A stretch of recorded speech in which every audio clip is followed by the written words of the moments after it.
The Film Crickets are intended for mature audiences. Any guests on the Film Crickets do not necessarily share the same opinions as the Film Crickets. Film Crickets, chirping about movies. It's time for the Film Crickets with Jay Fortier, Chris Martineau, and Melanie Howerton. On this week's episode, Jay, Chris, and Melanie reviewed the 1986 American supernatural horror film, Witchboard. It began at a party. It was only a game. It isn't a game anymore. Witchboard. Don't play it alone. Does it stand the test of time? Let's find out. Your Film Crickets are on now. Dude, how many guys have heard that? Yeah, I know. That's true. No doubt. It's no fun alone. Was that really the trailer, though? Yeah, I guess so. That's crazy. You can't tell by the voice. Don't play it alone. Oh, God. All right. Jake, that wasn't Steve. That was the trailer. Yeah, that was, no, it's trailer. That's crazy. The trailer voice, man. All right. Well, welcome, everybody, to the Film Crickets. My name is Jay Fortier, along with my good friends and co-hosts, Melanie Howerton and Chris Martineau. Hey. What's up? Want me to try again? No. Keep that in and double it. No, absolutely not. I almost said, how you doing? All right. So, anyways, we're talking about Witchboard today. Yes. It's from 1986, and yep. Well, you want to go around and do the I'd love to. Where the hell is this in your life, that type of thing? So this is a 1986 movie. It's I believe this was a if you remember me and my history in this podcast, my grandmother was a videotape pirate. She had 4 VCRs in her house. She was constantly renting videos and dubbing them onto blank video cassettes so that the rest of the family could watch it. I know Witchboard was on that one. And I know that was one of the ones that I had that I circulated amongst my friends. So I know I did not see this in theaters. I know I watched it on video, and I know I watched it a bunch of times. And I'm fairly certain I brought it over to my friend's house a couple of times. And I think I watched it a few times on my own, not just because of Tawny Katane, but because I legit thought it was spooky. That's my history with it. Where I didn't have cable, so I didn't see it on cable. I saw it on a dub. Melanie, what's your deal? What's your history with Witchboard? Now, this was your suggestion. This movie, if I'm not mistaken. Both. All right. Sorry. It was my idea because I know she liked it a lot. And we kind of, if we can avoid for the most part, anything that has to cost us money. Sure. So we try to we do what we can sometimes to see what's available on streaming services that we all have. Mm-hmm. Occasionally we're going to have to, throw in the money, but we try not to. Sure. I know we all have Prime, so I was looking around. I was like, oh, all right, Witchboard, perfect. Mm-hmm. I know that is something that that she loves. As far I don't know how much she loves it, but I'm saying that she's the horror queen of this of this group, and it's just it was to me a layup, an easy this is going to be something easy to talk about. Okay. And I'll now that I'm already talking, I will say my history. I saw it in the theater. And you did? I did. Wow. Yeah. All right. My brother, and I don't remember if there was other people with us, but I know it was me and my brother George. Okay. And, and then I think I rented it on pay-per-view so I could record it. Okay. And then I had it shocking for a while. Okay. And then I've seen it many times up until probably the early 90s, and I don't think I'd see, or maybe mid 90s most. Okay. And I haven't seen it since. Oh, wow. It's been a long gap. So it was kind of interesting to revisit. Okay, cool. I actually have a follow-up to the history on this, but Melanie, what's your deal with Witchboard? I can't remember if I saw it in the movies, but I can't imagine not wanting to see it because I went to the movies a lot when I was younger. And any horror movie that came out, I always wanted to see it. So I probably did. I just don't remember that at all. I'm sure I know I've seen it on cable, And like Jay, I probably recorded it. Okay. So I probably had a VHS of it somewhere. But I watched it not that long ago. Okay. I don't remember how long ago it was. How? But I watched it. On cable? Yeah. Okay. I don't have it on DVD. Where do you, As I was watching it, I was like, I should own this, but I don't. where do you guys come across these movies from the mid and early 80s that are on cable? It might have been Tubi or something. Okay, all right. Oh, that would make sense. All right, because Yeah, Tubi it might has have been like Tubi. all the Amityville Something horrors. like that. Yeah, it was probably Okay. Tubi, but when Jay said that it was on, I said, oh, where? I thought he was Okay. going to say Tubi, but he said Prime. All But I right. don't think I saw it on Prime. It was probably Tubi. I did have my kids watch it, and then I had seen it after that. So Okay. probably seen it twice in I don't know how many years. So All right, so if you're watching us on YouTube, you're looking at our visage here, the three of us together, and we scream Gen X. I mean, it's really it's crazy. So where is your history with Days of Our Lives in this genre? So did we watch Days of? I was young for Days of Our Lives, but I was subjected to Days of Our Lives because of my brother and sister, and they watched it because there was nothing else. Again, Gen X, sorry. There was nothing else on that you would talk about week to week. There was no shows like that.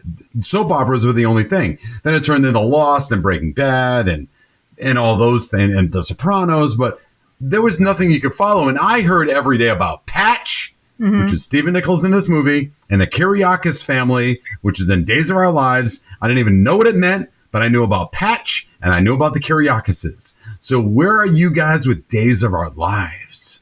And then I have a follow-up to that. Did you watch it? Did you hear about it? Did you know who Patch was in 1986? I knew who he was because I'm always going to picture him as Patch.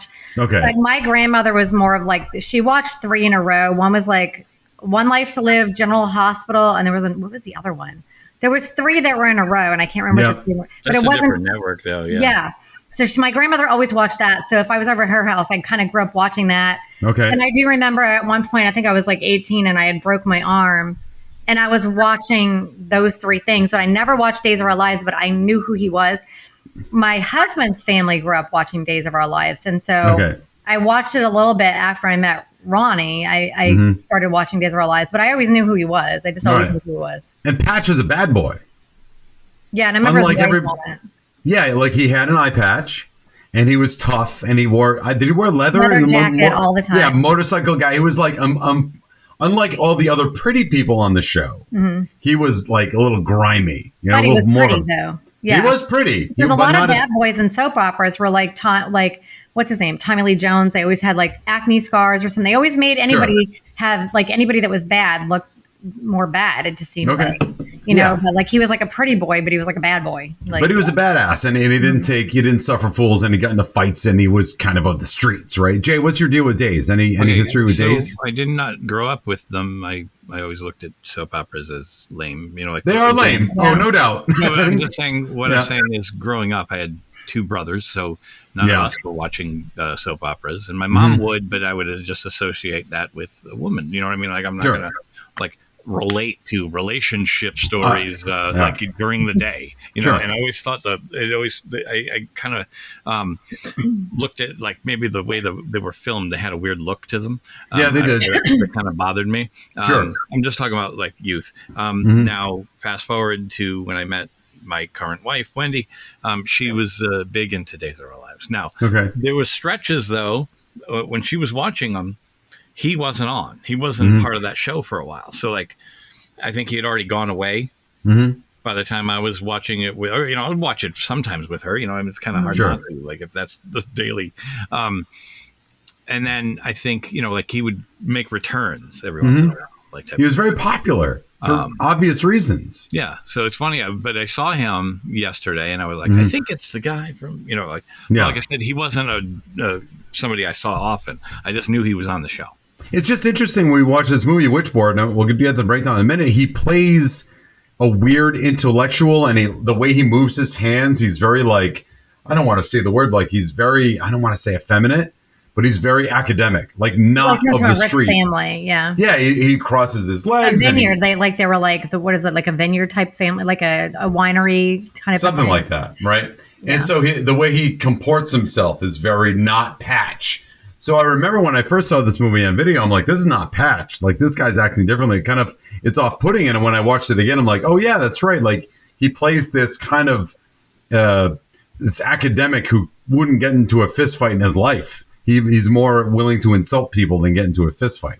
Last bit, before we get into the movie, real quick. Anybody having any interactions with a Ouija board ever? Yeah. Sure. All right, so talk to me about your Ouija board experience quickly. Melanie, did you believe it? Did you not believe it? Like, what's your deal?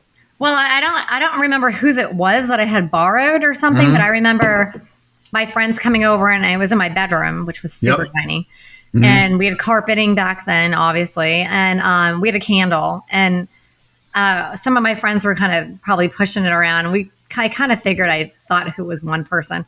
But then they spilled wax all over my floor. It was like a brand new carpet. And the whole time we just spent trying to get that out before my mom would kill us. And then another time, I don't know, I wonder whose it was, because another time we had it, we broke into this old house that was. Wait a minute. Okay. Abandoned. Wait a minute. It was abandoned. Nobody lived there. Okay. It was just like Mendon or Medway or something. And I forgot where it was, but it was like this pretty old house and it was like super spooky. And it was me and my friend Stephanie and then two guys went into this house because I just wanted to look at it, most likely because it was just an old house and I love old houses. But we also brought that with us.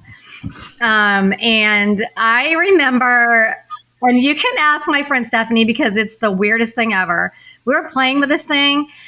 And we decided to like walk up the stairs and we were looking around and those kind of like that house was so old that like it was kind of like where you had to walk through a bedroom to go to another bedroom to get to a bathroom. You know what I mean? Sure. Like it wasn't like a central bathroom.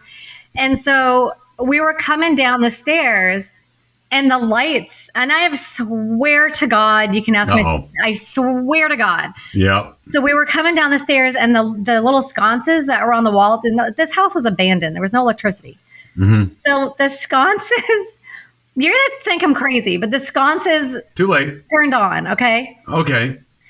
And Stephanie saw this too. I freaked out. I ran down the stairs and you know how like old houses had like a thick, wooden door and then it had like a big screen door that went all the way down. You ran through the screen. I basically was trying to get out and I was so freaked out. I like opened the wooden door and then I was like trying to pull on the screened in door and I'm like, they're locking us in because I couldn't open the door, right? Because there was a little hook that was on the top and I didn't see it. Yeah. So I was like yanking on the door and I like literally ran through the fucking door. My arms up in the air running through the screen door. And it was like this it was almost like a cartoon where you see somebody run through a door with their arms up in the air and it's like a little imprint on the door where they were. Like it's just the Melanie shaped hole. Yeah. So that was my experience with one. All right.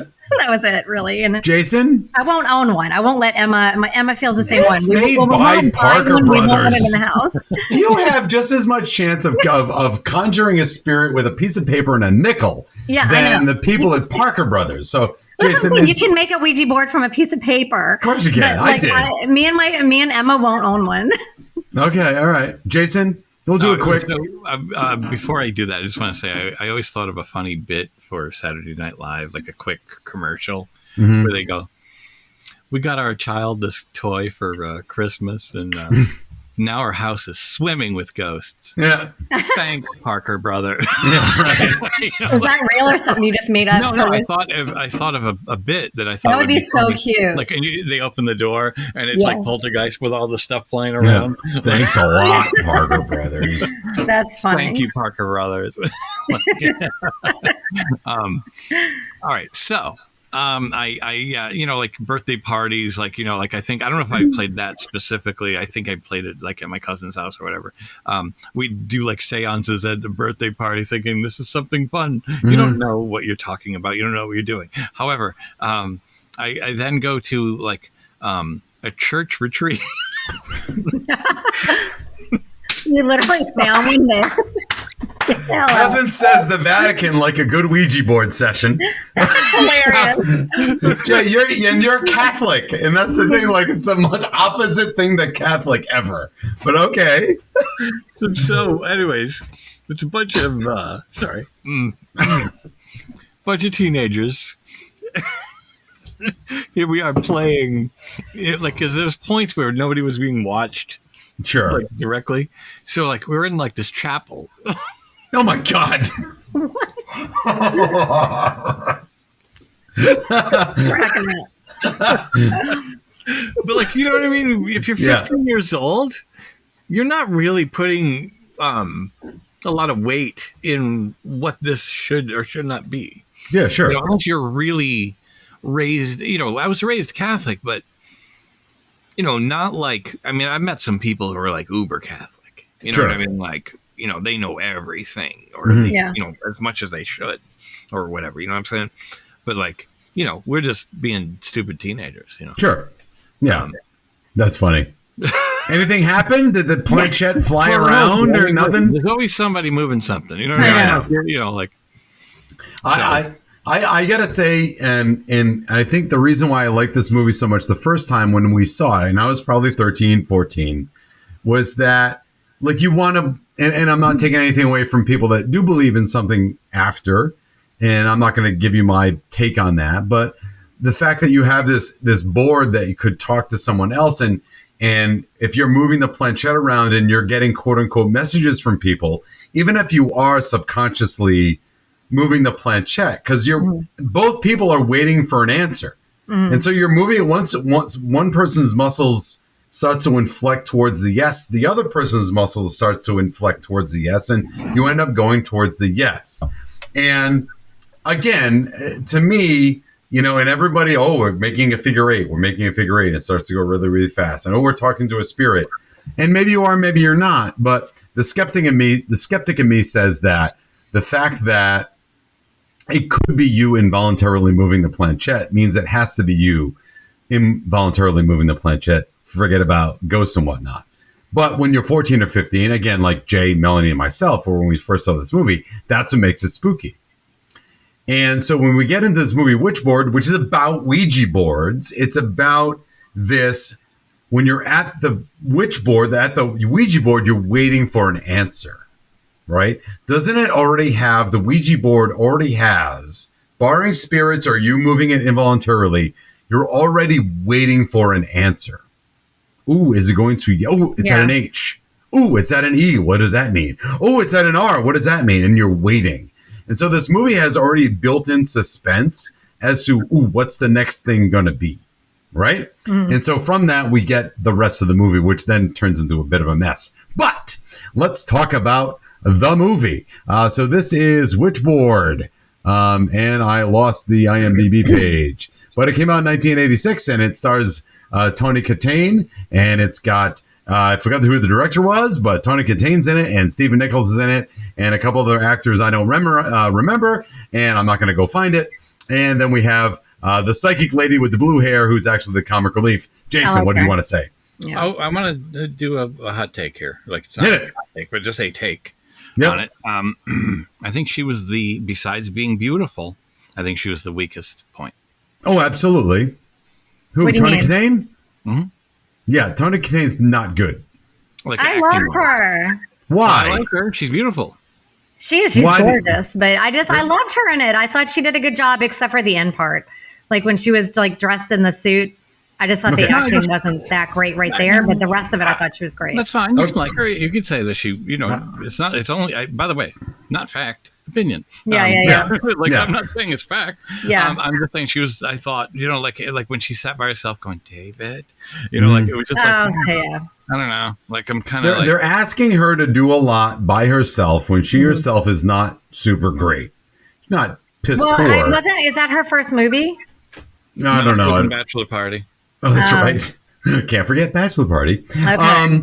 So look, she doesn't have a lot of acting experience. Yeah. Guys, first of all, let's start at the beginning. The beginning starts with, and I don't have it in front of me. Can somebody bring up the character names? What's the boyfriend's name? The real boyfriend? What is it? Jim. Yeah. Jim, and what's He's Stephen? Linda. Brendan. He's Linda. Jim is the boyfriend. Brandon is Patch. And Okay. Lloyd is the one that got killed at the construction site. All right. So we have, I'm sorry, Brandon is the ex-boyfriend. And Jim is the construction worker guy who's actually smarter than we think he is. He's funny. Okay. So we start at the party. And we start, just like any other Ouija board session starts, with a bunch of drunk people at a party. Okay, fine. First of all. Or in a church. Or for Jay's Or in a church. haunted house. Right out of the gate. And I'm sorry. I don't care if why are you inviting your ex-boyfriend to the party where you live, where your new boyfriend's going to be, and you're only sitting with your ex-boyfriend who has his hand on your shoulder the whole time. Very familiar. And at other points, he's giving her a back rub in front of the new boyfriend. What the fuck is happening? Like, how do you expect Jim to deal with that properly? Is it me, or would anybody else lose their minds if that were the case? Like, who is this guy? Why is he? I thought you broke up with him. Why are you sitting with this dingleberry? Like, what is happening? You could be at the same party. Sure. Well, you invited him too. You invited. Right. But there was, I think, some cross connection between the fact that they go to at the same school or. Yeah. Oh, no. Wait a minute. He's a professor. She's a student, and she dated him. Right. Wrong. Bad news. I didn't see it. I didn't get that, really. Professor of what, Melanie? I have no idea. He lives in basically a mansion and drives a spider, whatever the hell that thing is. I thought there was some professors. No, he works at a college. Yeah, but he's got money from his family. That's where the money but comes still, from. it's an 80s trope where professors they just need to know academia and make a bunch of money from being in college. And I hate to tell you, they don't. But go ahead. But see, I always thought they did until you told me. They I don't. thought they did. They don't. That's fine. My point is, you could be at the same party. You could even have him there, even with a weird connection.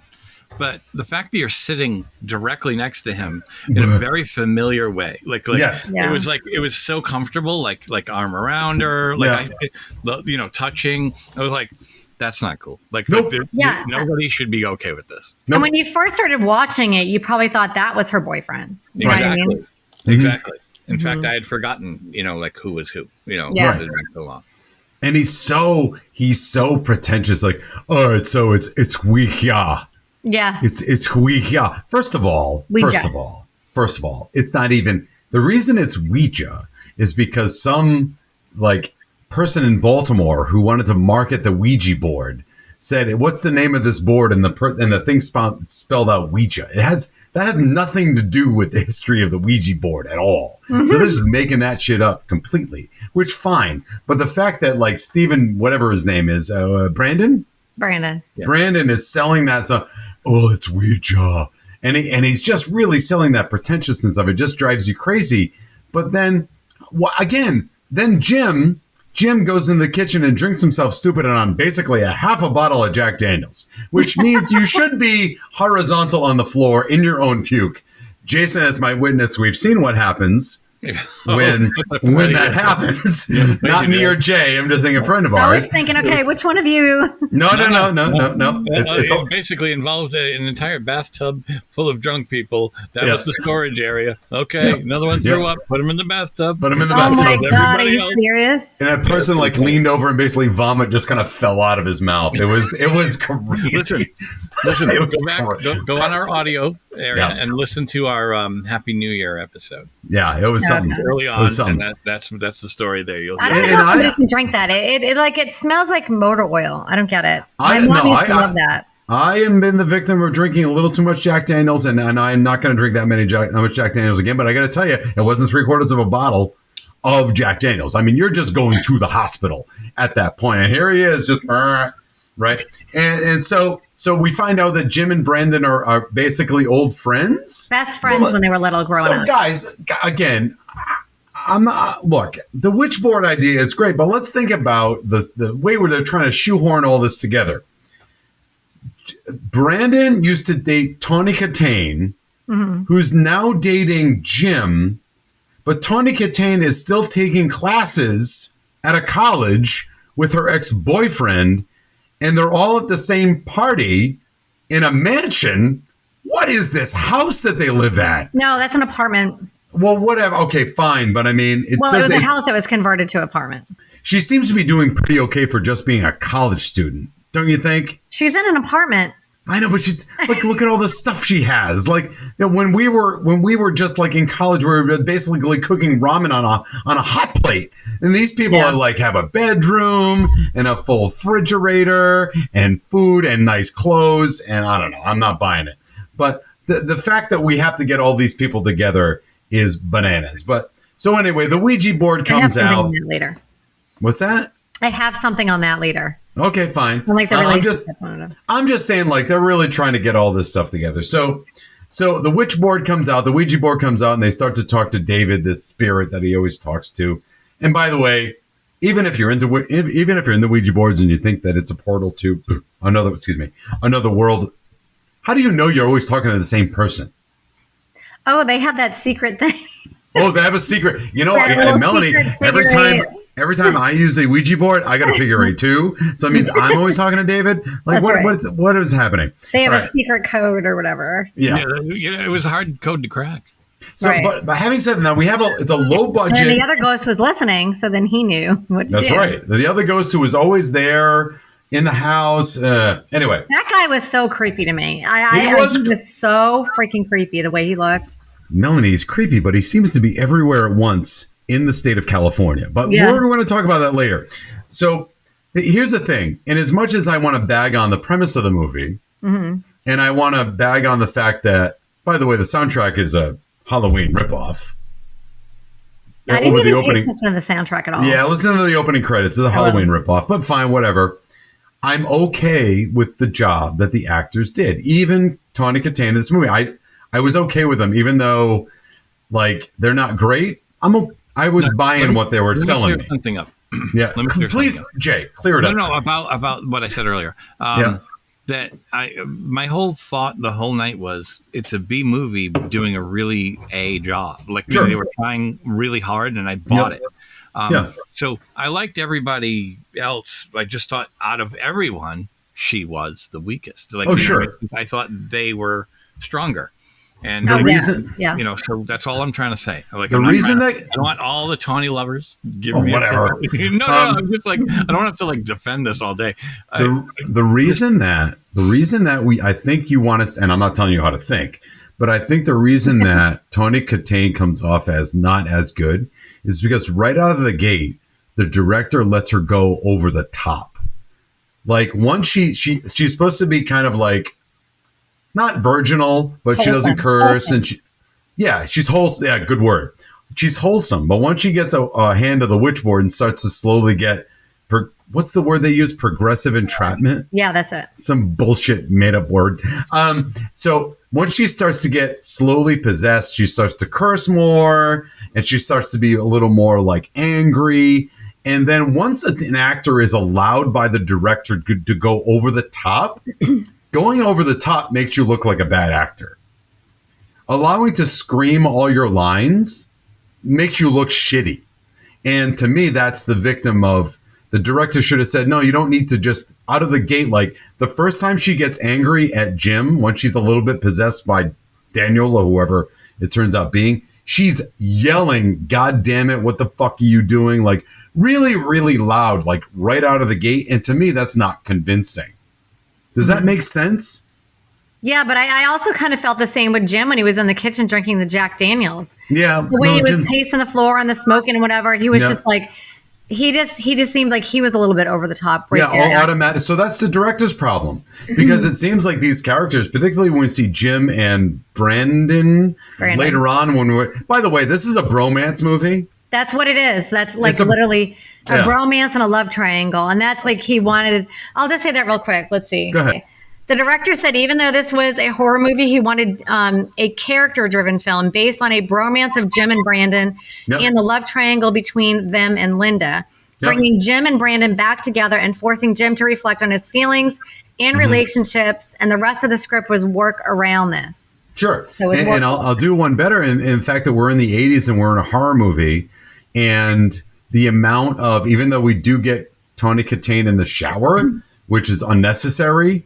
The nudity is kind of unnecessary. It's not crazy. Like, we don't get any explicit scenes of Jim and Tawny like getting it on when other movies would have, just because they have to. Oh, we got Tawny Katane. Like, oh, it's the White Snake woman. We need to get her in as little as possible. And honestly, we don't through most of the movie until the shower scene, which even then it's mild compared to other scenes, right? So it is a bromance between those two.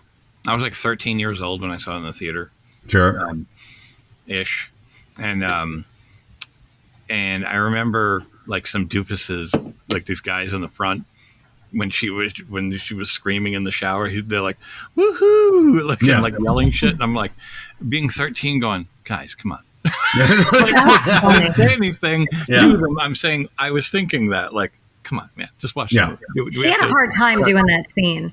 I didn't write this down, but she did have a hard time. She didn't trust anybody to do it. She didn't really feel comfortable doing it. And it was like one person that she saw that was filming, I forgot, with a cinematographer or something, that had a wedding ring on. So then she was like, okay, I trust you. So she made sure that it was him and one other person. Everybody else had to leave. And she was also very worried about what she looked like, and was not only worried about being naked in front of anybody, but she was also very worried and like kind of concerned about what she would look like on film being naked. So she just had a hard time about it. So, but my point is that it's not exploitative like that. It is kind of this weird bromance movie about these two guys kind of reconciling with each other, which I thought was nice. I mean, that's neat. I bought it. Go ahead. I bought it. Yeah, I did too. Like I said, I want to, like, I'm not a giant fan of the movie after watching it, but at least like, oh, that's a new way to, like, that's a new thing. Well, we don't typically get to see that. So, oh man, I forgot my point. Hold on. It's coming back. Shit. Hold on. Leave all this in. It stays in the pod. It's all, double it. Keep it all in. Damn it. Hold on. Bromance. That you got to see that, you usually don't. I don't remember. Damn it. Well, you said it like we were talking about how it had to be worked around it. They were trying to do a lot of stuff at once or something. Yeah. I said I bought it, and that screwed everything up. I apologize. Yeah, I lost it. Okay, that's fine. So wait a minute. Let me go back. Oh, that's it. Okay, sorry. I'm coming back.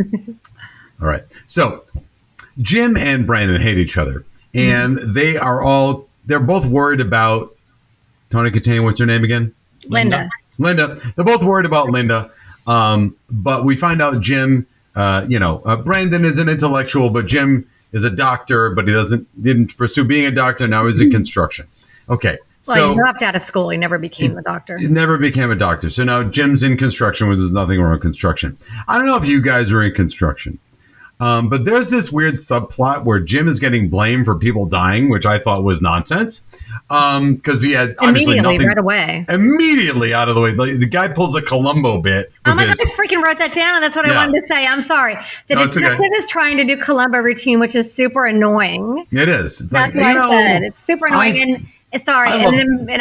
I'll forget. And like later on, I always think when I'm watching movies, you always hate it when people don't say what they should say. Like, I mean, I would have been like, hey, we were both sitting down, like, or having lunch or whatever. As soon as I freaking got up, the thing fell on him. And I tried to save him and get this shit off of him. Like, it was like an immediate thing. Like, it could have literally been both of them at the same time. Like, because he doesn't say that. Yeah. How about this? He doesn't even tell Linda that he was there when the sheetrock fell on the right. No, the first thing he said was, they closed the site early today because there was an accident. Yep. And my friend was killed. That's the third thing. Wait. As soon as I got up, it fell and could have crushed both of us. Lead with that. Yeah. What's his name again? The friend? Lloyd. Who I liked. I liked Lloyd. Yeah. But you go, Lloyd died today. Yeah. That's who you start with, then go, because a bunch of sheetrock fell. And then I got sent home early. I got some Chick-fil-A on the way home. And then I got cut off in traffic. And then I came here. And then, by the way, Lloyd's dead. She was like, at the funeral, she the guy goes, the cop goes, oh, this happened, and I heard you were right there. You didn't tell me that. Yeah, exactly. How freaking close are you with your Guys, wife and your girlfriend? We're missing the bigger point. Is that I don't do a lot of construction. In fact, zero. And I can't even really hang a shelf in my house too well. It's really not my forte. I have swung a hammer in my life, and I know when I swing a hammer, it's usually a thing that looks like this, right? This is how you swing a hammer. I've never bought a hammer that has an axe on the other side of it, so that when I swing it back, it'll actually hit me in the head. Oh my God. I don't know a lot of hammers that have a hatchet on the other side. That to me seems like poor OSHA standards. Yeah. Also that we have a bunch of guys hanging around building a house with no shirt on and no helmets, whatever. But I don't know a lot of hammers that have. I know hammers exist with a hatchet on the back, but it's really a terrible construction idea. Am I wrong? No. Or am I not wrong? Okay. I also thought of something when you said that, because later on, when they were talking about how when the medium got killed, and they were like, guess what the Columbo guy was like, guess what she got killed with? And he goes, I don't know, a hatchet? He goes, yeah. And he said her throat matched the ropes that were cut. That's some bullshit. I'm sorry. That's freaking not possible. I watch enough freaking autopsy shit and forensic shit. Yeah. It is not skin on skin comparison. It's not like this skin matched the strangulation from a belt, and this one is the strangulation from a rope, and this was the same type of knife that was serrated, and this was the same type of knife that was smooth on this person's skin. You're trying to match a rope that was cut with something and skin that was cut with something, and they matched. I don't think so. Yeah, no, that's some nonsense, and I don't know why they. To me, I don't know why they pursued that bit of it, because it seemed like the movie had enough going on that it didn't need Jim being accused of murder. Is it because we needed the cops swarm in at the end? He did. When Jim was slowly thrown out the window. Yeah. Right. Yes. Very, very slowly. Oh my God. Yeah. He barely moves his arm either, but and he's looking back and forth. Is the shot over? All right, I'll keep doing this. Shot's not over. Okay, I'll keep doing it. He's How like about on now? an elevator. No, not yet. Okay. He's like on this elevator that nobody can see. Oh my God. Yeah. So look, here's the thing, and again, I think people should watch Witchboard if you're into 80s movies. I think in terms of it's a mild 80s movie. Like, it's mild, except for the one brief bit of Tony Katane in the shower. Otherwise, it's mostly watchable. It's not. Oh, I thought you were going to say something else. No. It's mostly watchable. Like, it's pretty tame. Yeah. In terms of the gore and the whatnot. To the face, but it's not like the worst thing. Yeah, whatever. And I mean, it's almost like the level of spooky. And Melanie, you said something about it being spooky and watching it at night. And blah, so blah, blah. this is why I think it's spooky, and why. And Tell me why. Literally, when I've watched it before at night, I have to turn the volume down. Because those little freaking crazy spooky kid voices. Yeah, okay. Whatever they're doing. Like, what is it? The jump scares are good. Like, when she has a dream about going into the room and there's a casket in there, and the hands will come out of nowhere. It's good jump scares. But it's the music in the background. Just even like when she's walking up the stairs, or when she's in dream sequence or whatever. It's that creepy little kid sighing voice thing that's in the background that they're doing whenever it's. If I have to, this is one. So any movie with ghosts and stuff, that's what creeps me out. I can watch movies with like people, like a serial killer all day. It doesn't do anything, even though that's more realistic. But the ghost ones, those are the ones that creep me out. This one does, because it's kind of ghostly, and then we've got that creepy music in the background. Like, there's nothing creepier than little kids in horror movies, and that sighing kind of sound. I agree. I think it's in the same. It's not as good as The Changeling. The Changeling is creepier with George C. Scott, but Jay and I did The Changeling. I think it's got some supremely, not to the level of The Changeling, but it's got these like creepy moments, and then in the middle, it becomes what's going on here exactly?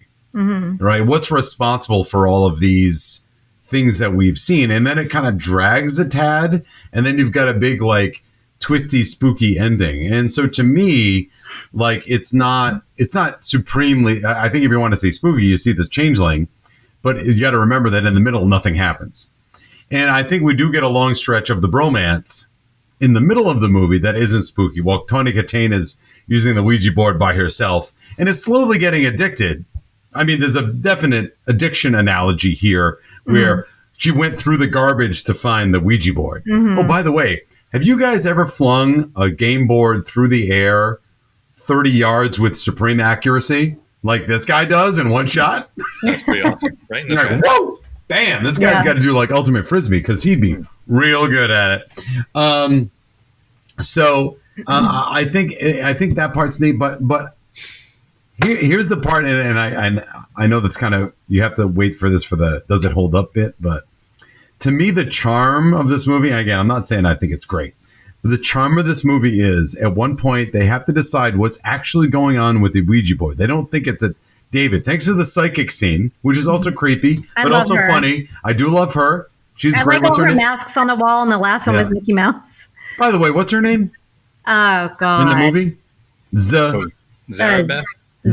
Yeah, she's very good in the movie. I just wonder how much money is she pulling in to live in the house that she lives in California. But whatever, she lives in basically a mansion. But okay, I think that was an apartment though too. Whatever. Either way, the apartment's going to be like a lot. Yeah. Anyway, so my point is that what's adorable about this movie, and even though this is the part that makes it not hold up, is the fact that they want to find out what's going on with this person, David, who they don't think is David because Zarabeth says it's some other name, right? And so they do some research, which is and they realize Malfador. Yeah, and they have to go to Big Bear Lake, which is, I looked it up, 7 hours away. Oh wow! 7.5 hours away from Fairfield, California. Not with that car. I looked it up. Not with that car. What's adorable is they want to find out about this other spirit, and they can't use the internet. They have to fucking drive 7 hours to go to the library to get microfiche. And then when they want to find out an address or a phone number, they have to go to a phone book. Like, that's how difficult it was back in the day.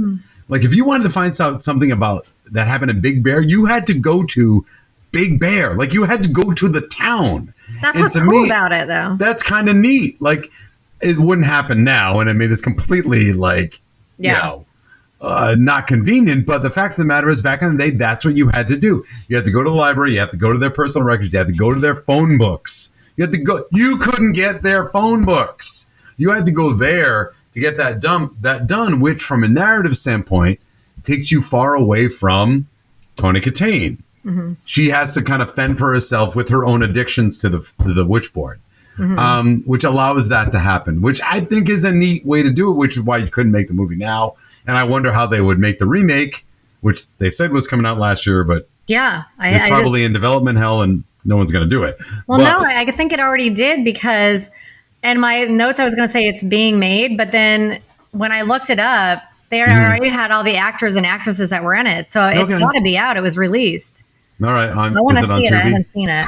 I do have something to say, though, when they go to Big Bear, though. Hit it. Talk to me. What is it? So in the cemetery, first of all, why do they need to go talk to David's parents? And then they find out that he was that the parents were killed on the same day that David was killed, but like just 2 weeks ago. Yeah. Like just nowadays, like 2 weeks, like just recently. Yeah. But, okay, big deal. What are they got to go there and talk to him anyway? Like, so they can see if he was an evil little kid or something, or if he was a nice kid. But why did the ghost have to go kill the parents just so that they could say, yeah, no, he was a really good kid? I mean, like, big deal. Like, you know what I mean? The parents didn't need to die for them to go talk to for them to say that it was maybe someone else. Like, to say, oh, he was a good kid. I don't get that. I'm looking at it this way. How is it that the ghost can physically kill people with axes? Thank you. Yeah. I was going to ask that. But then needs Tony Katane's body in order to live? Yeah. Sort of? Yes. In order to kill someone else with an axe. Yeah. It's like he's already killing, he killed Brandon with an axe. Yeah. Yes. Like 7 hours away. Yeah. I think the movie starts with an idea and then it kind of like runs out of ideas and doesn't know how to end it. Melanie, go ahead. I'm sorry. Go ahead. Yeah. Well, I just wanted to say, and in the cemetery, okay, we all don't have our phones back then that had flashlights on them, but Brandon has a flashlight, but Jim skips off ahead of him. And in this enormous cemetery with no freaking flashlight in pitch black, it's pitch black. All of a sudden he's like, hey, I found the headstones of his parents. Yep. How? Yeah. It was foggy too. It's freaking pitch black. No flashlight, no nothing. And out of 10,000 headstones, he sees and knows. Anyway, that was one of the little things. I don't know the last time that you guys got a hatchet in the forehead, but after you get a hatchet in the forehead, can you move your hand up out of the water and grab somebody? Do a jump scare? I don't think I can do that. I'm trying. I'm doing my best. I mean, every night I put an hatchet through my head just to make sure I can actually still function for a little bit more. Yeah. And I'll have something on that too, because he hit him right here. Yeah. It was right here. Yep. But then after he gets pulled out of the water after he reaches his arm up, Jim was passed out for quite a hell of a long time. He had a concussion or whatever. So he wakes up and all of a sudden Brandon, who's under the water for God knows how long, he would have drowned already by then. Yep. Still alive at that time. And then this doesn't even look bad. And he's got more of a scratch that goes down the face. Yep. Instead of here, this wouldn't kill you, this scratch going diagonal across the face. So they didn't have to kill him. No. Because if the axe didn't get too deep, and where'd this come from anyway? That's a phrase you never want to hear. Well, the axe didn't go that deep. Why did they have to kill him off? I don't like that.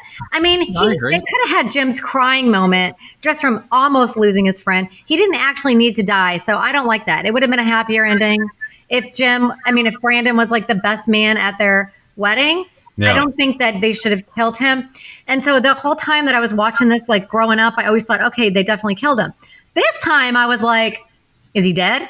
Because he reached up and he was in his arms. And I'm like, okay, so I'm thinking maybe he's alive. Maybe he's in the hospital somewhere. Maybe I just didn't get that. And then later on when the Columbo guy was like, oh, you left quite a mess back Columbo there. guy. Yeah. He's like, you left quite a mess back there in Big Bear. And then later on when Tawny Katane was like, when Linda was like, oh, you're the porthole trying to get him to kill himself, which he wasn't. And then he was like, I wanted to torture you by killing your friends, that plural. So obviously he is dead because otherwise it would have just been one friend, Lloyd. And then second of all, he would have been the best man at the wedding. So obviously he's dead.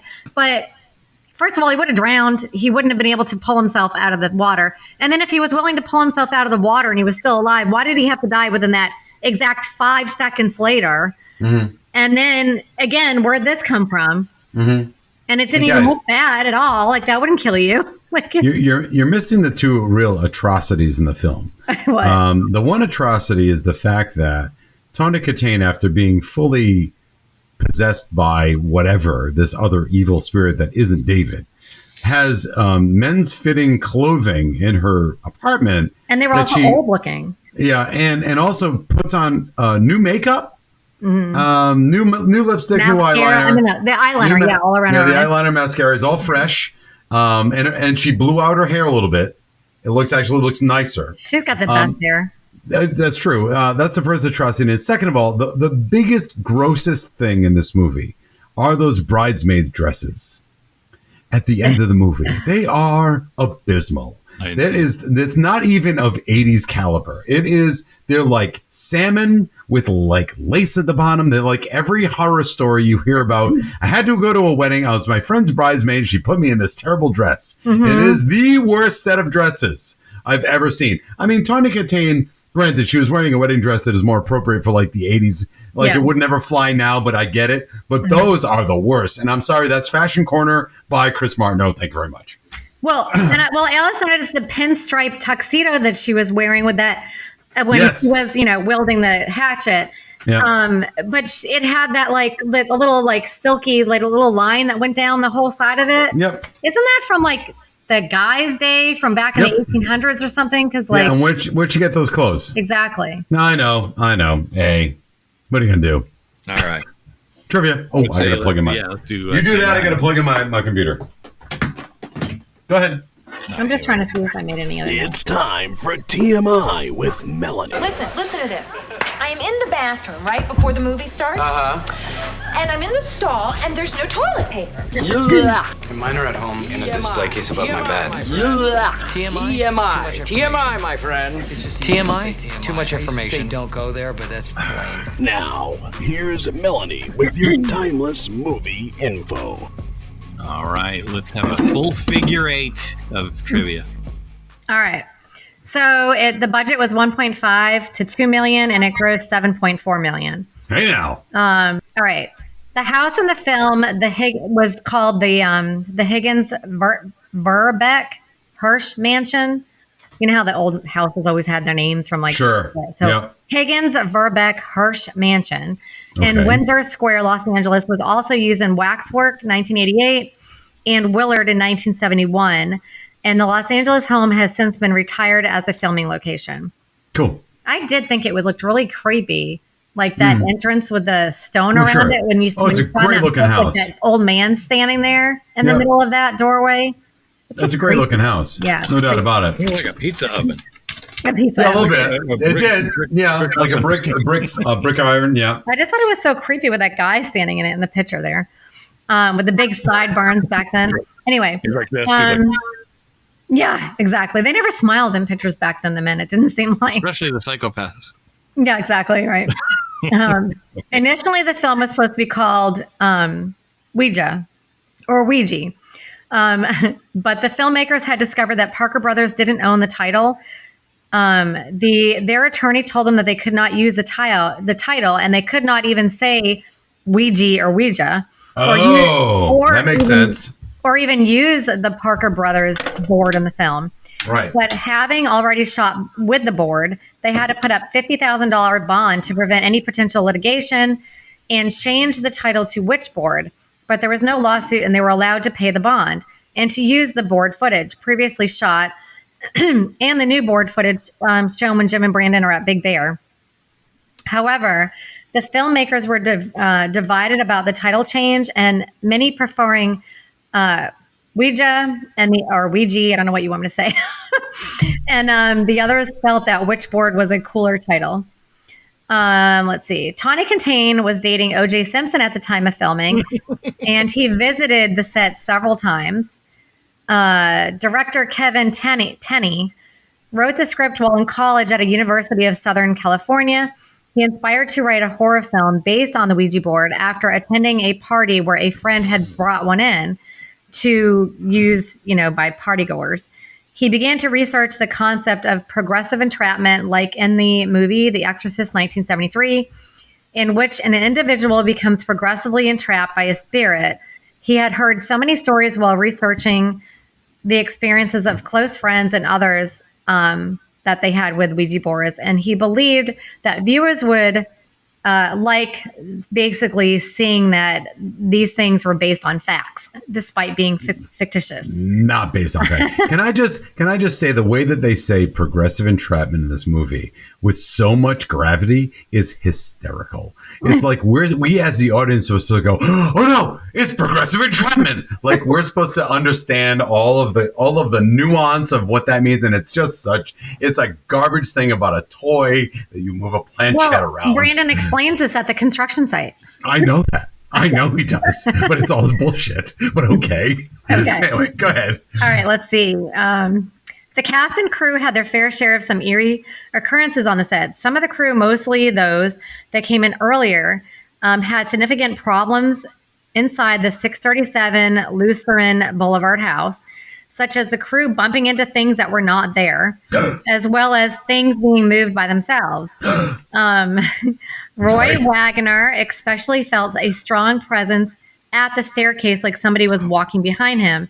And numerous occurrences were where the cast and crew heard whispering and talking.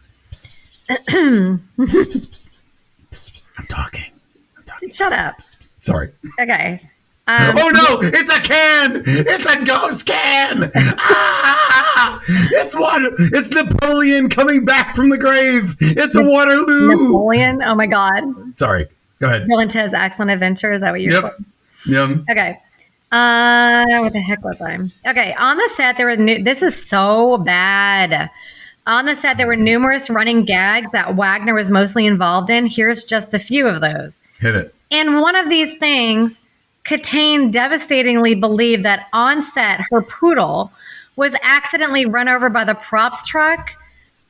She was relieved to find that the dog was safe and it was only a gag prop. So they literally had a freaking prop of a goddamn dog. That's horrible. It's just, All right, that's horrible. Killed in front of her. How horrible is that? That's That's bad. Similar hair to her dog was laid in the road. That's unforgivable. That's not okay. No, that's not okay. That's horrible. That's horrible. Horrible. Yeah. I mean, horrible. I've been there and no. You know what's worse than that? Dating O.J. Simpson. All right, so moving on. Yeah. And how does he get the good looking girls like that? Anyway. He was already married, I think, according to what I read. You've got to be kidding me. Nicole Brown while he was dating that's horrible. Yeah, oh my God. I know. You know what I hear about OJ? He's not a good guy. He's not a good guy, that OJ. Shocker. Shocker. I hear he's not great. But that's sad though, because she would have known that everybody would have known that he was married too. Yep. So it's Hollywood. That can't be shocking to anybody. It's just sad. I know it is. It's okay. We're not in Hollywood. Other gags involved rocking Katane's trailer back and forth, flipping the outhouses upside down with the actors inside of them. How gross is that? This sounds like a great shoot, guys. Oh my God. They also locked the crew in rooms where they could not get out to the set on time. That's kind of fun. Great. There was, I guess, other things too, but I didn't write them down. Makes me want to do Witchboard too. If I were an actor, I want okay. To see that, I want to go see the new one. I know.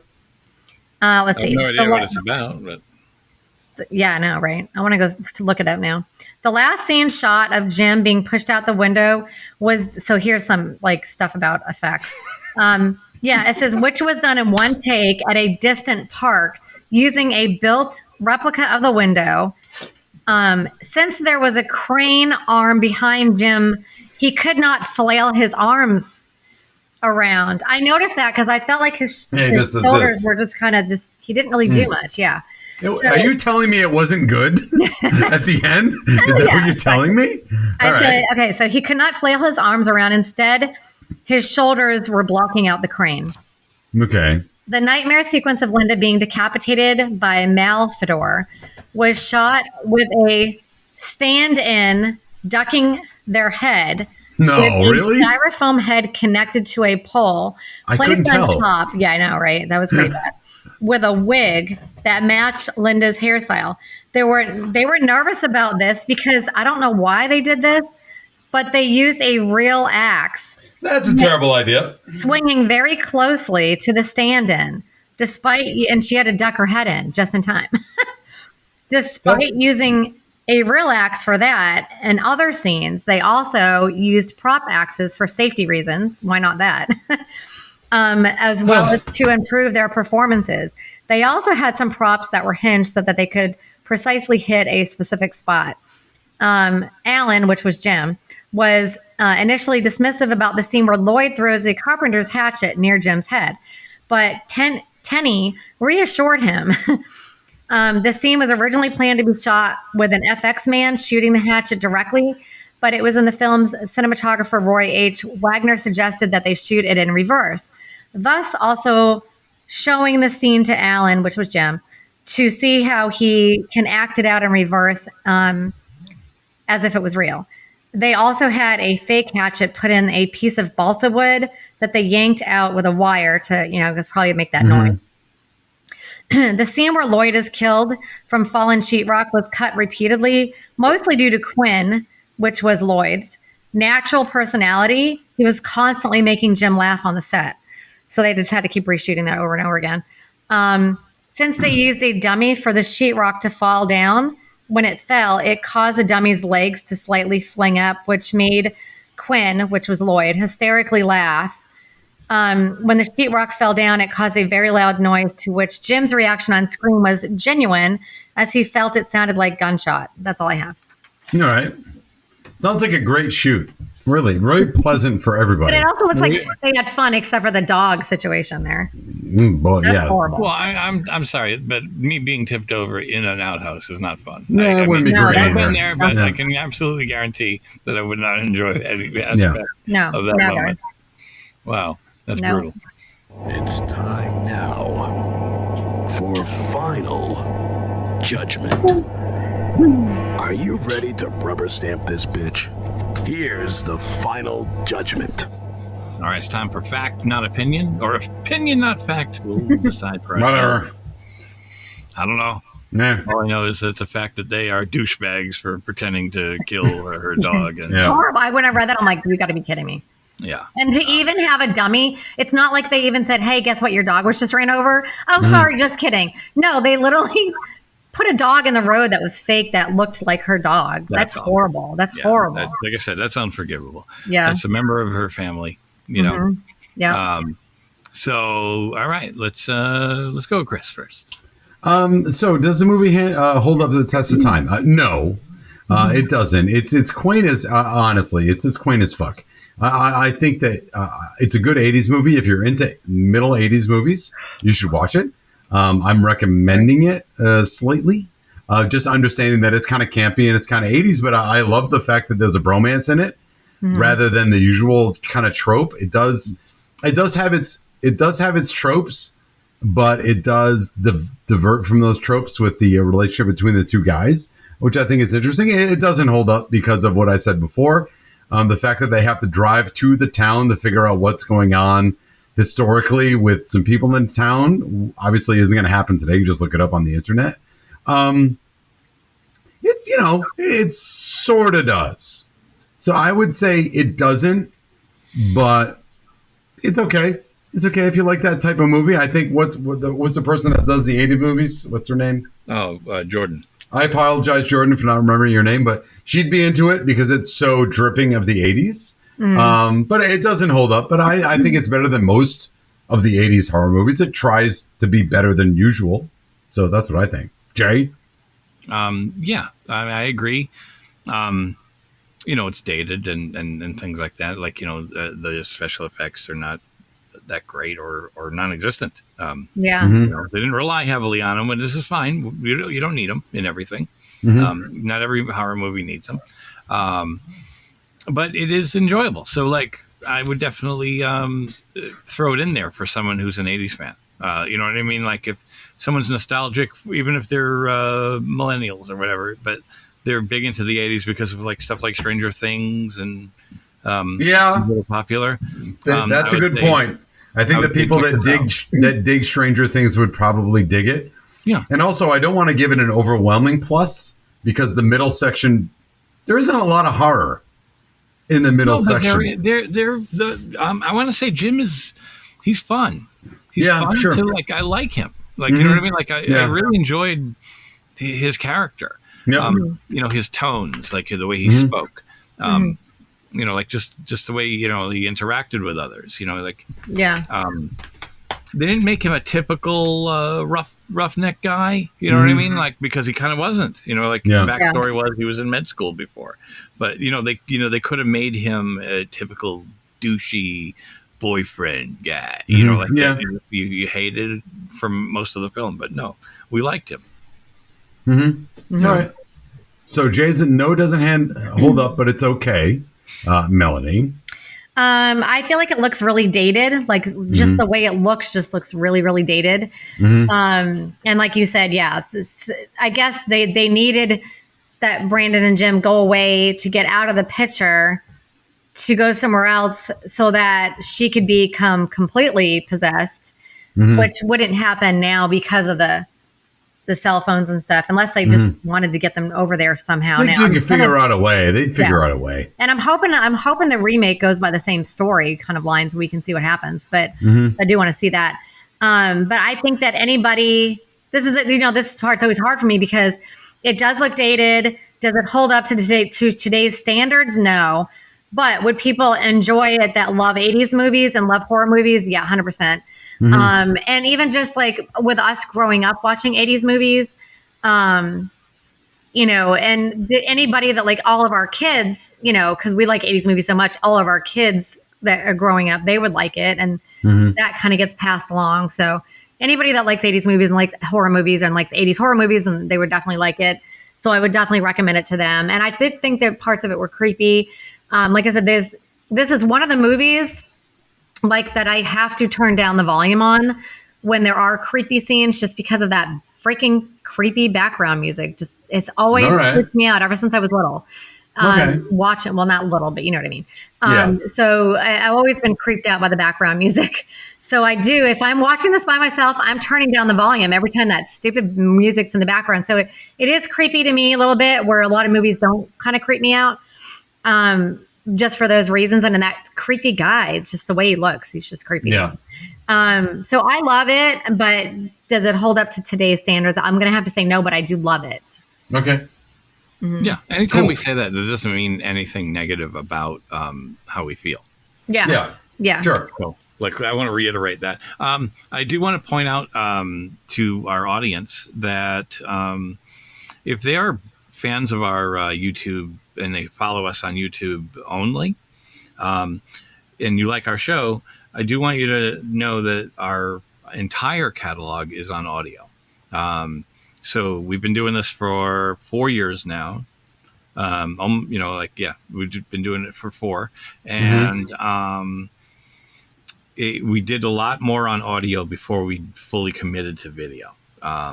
So please, feel free to check that out, because there's a lot of great shows. Like I said, even including the New Year's one, which is a blast to listen to. Oh, yeah. A lot of good memories there. And Christmas one, there's a Christmas one and a New Year's one that we did around the same time. And one called Who Are the Film Crickets? Prior to Melanie being on the show. We're just, kind of going over our history, Chris and I. And it was a lot of fun to listen to those. Because, just some goofy shit about high school and whatnot. Sure. So that was our coverage of Witchboard. Hope you liked that. And, anything else, guys? Not going to think of. I hope.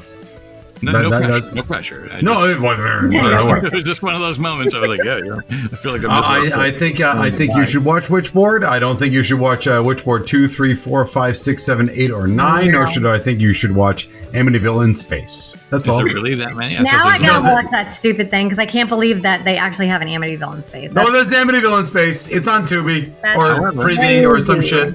I could come up with probably a better looking film than what I saw for the trailer for Amityville. Oh my god! Yep. But so that being said, I'd like to thank Draco and the Malfoys for our theme music, and Steve Lavoie for our vocal imaging. And please check us out. Like I said, on audio, and like and subscribe. That helps us big time. Comment too. I try to interact with pretty much everybody. So until next time, movies may not age like fine wine, but we drink it anyway. Bye.